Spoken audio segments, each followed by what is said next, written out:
And what did we lose? What did we lose on Tisha B'Av? The second Beis Hamikdash was destroyed because of what? Sinas Chinam. And the historian Josephus, who was a Jew who gave himself up to the Romans, he was a group of people who fought against the Romans, and he gave themselves up. And they were going to kill each other at the end, just like Messiah. And at the end, after having killed the others, Josephus said, I'm not going to kill myself. And he gave himself up to the Romans in the great battle. And he became a Roman historian. And we have much information from the destruction of the second Beis Hamikdash from Josephus's War of the Jews.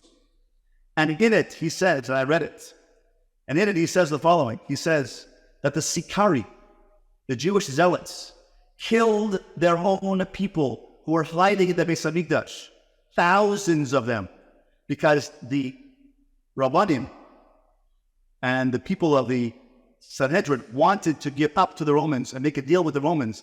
And the Sikam, the right-wing zealots, said, no, we can't give in to the Romans. And when anybody wanted to make a deal with the Romans or negotiate with the Romans, they would kill them. They burned all the food. Sinas Chinam is not, oh, I don't like my neighbor. No, I'm jealous of my neighbor. Sinas Chinam went so far as to killing their fellow Jews. That's Sinas Chinam. Our Sinas Chinam is we speak about other people.